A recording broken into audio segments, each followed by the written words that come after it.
ఈ రోజు మహాశివరాత్రి పర్వదినాన్ని పురస్కరించుకొని స్థానిక టీనగర్ ఆచంటవారి వీధిలో రాజమండ్రి పాలు పెరుగు వర్తకుల సంఘం ఆధ్వర్యంలో మహా అన్న సమారాధన నిర్వహించారు.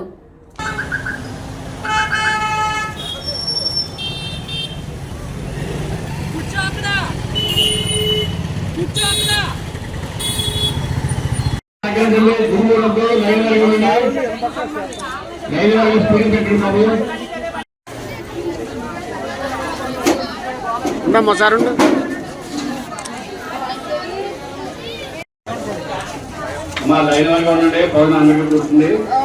త్వరపడొచ్చు. అందరూ ఫ్రీగా ఉండండి. ఫోన్ చేసిన వాళ్ళంతా కాంటాక్ట్ చేయండి అమ్మా. ఆగులండి. డస్ట్బిన్ వేయండమ్మా. కింద పడేయద్దు. గ్యాస్ కింద పడేయద్దు. చేతులు కింద కలకండి. డస్ట్బిన్ లో కలకండి. ఫస్ట్ సైడ్ కలకండి. స్పీడ్ గా స్పీడ్ ఉండండి.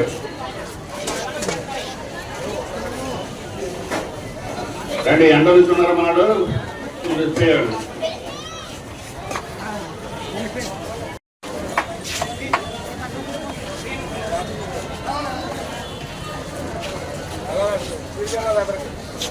హలో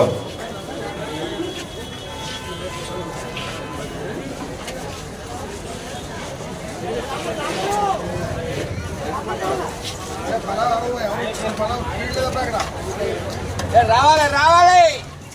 హలో మన లైన్ తప్పకుండా లైన్ నెంబర్గా వస్తుంది. స్పీడ్ చేయండి. విచారంగా హలో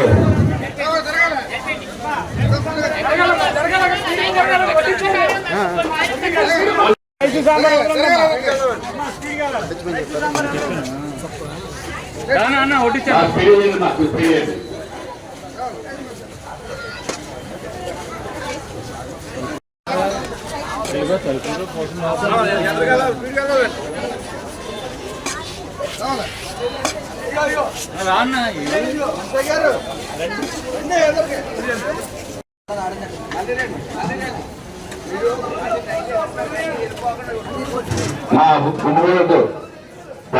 గుమ్మిగూడ పేపర్ ప్లేట్లు ఇచ్చేవాడు గుమ్మి కొడుతున్నారు. ప్లేట్లు ఇచ్చిన గుమ్మి కొడుతున్నారు.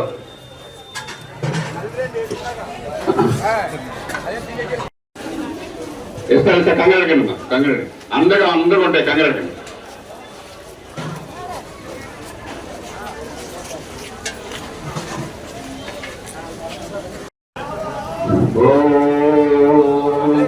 నమ శివాయ.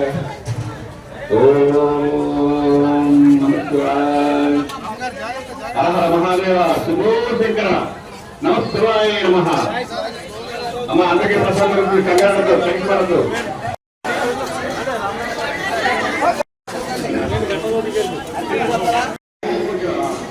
గత 1946లో పుట్టపడిన పాలు పెరుగు వర్తకుల సంఘం ఆ రోజుల్లో ఒక 60 కిలోమీటర్ల నుంచి సైకిల్ తొక్కుంటూ పాలు పట్టుకుని రాజమండ్రి వచ్చి మా పెద్దలు ఒక యూనియన్ ఉండాలి, మనకి రాజమండ్రిలో ఒక ఉండాలని చెప్పేసి 1946లో పట్టుపడిన పాలు పెరుగు వర్తకుల సంఘం ఆనాటి నుంచి ఈనాడు వరకు మా పెద్దలు పడాల రామచంద్రరావు గారు, అల్లూరు వీరభద్రరావు గారు, పోగిరెడ్డి వీర్రాజు గారు, అలాగే సూరంపూడి కాటయ్య గారు, అలాగే పాల గంగరాజు నిమ్మలపూడి గంగరాజు గారు, అలాగే చాలామంది పెద్దలు నూనె వెంకటరామయ్య గారు, వై సత్యం గారు, వీళ్ళంతా సంఘం ఉండాలని ఏర్పాటు చేసి ఆనాటికి ఆ రోజు 1976లో ఈ బిల్డింగ్ పెంగిరిల్లుగా కొట్టడం జరిగింది. 1990లో బిల్డింగ్ కట్టి పాలవతూడు రూపాయి వేసుకుని 1990లో ఈ అల్లూరు వీరభద్రరావు గారు ప్రెసిడెంట్గా ఉండగా, పడాల రామచంద్రరావు ప్రెసిడెంట్గా ఉండగా, అల్లూరు వీరభద్రరావు గారు సెక్రటరీగా ఉండగా ఆ ఏఎంలో బిల్డింగ్ ఏర్పాటు చేయడం. అలాగే కొనసాగుతూ మా పెద్దలు వాళ్ళను చూసి నేను నేర్చుకుని ఒక యూనియన్గా ఉండాలి అంతా మా తర్వాత మేము అంతా కలిసి ఒక కమిటీగా ఏర్పాటు చేసుకుని నన్ను ప్రెసిడెంట్గా ఎన్నుకోవడం జరిగింది.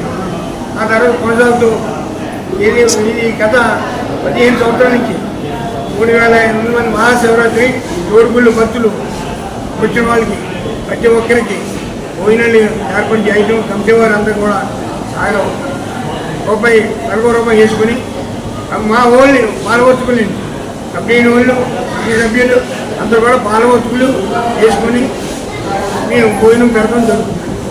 ఇలాగే కొనసాగాలని ఆ పరమజీవిని జీవించుకుంటూ కోరుకుంటున్నాం.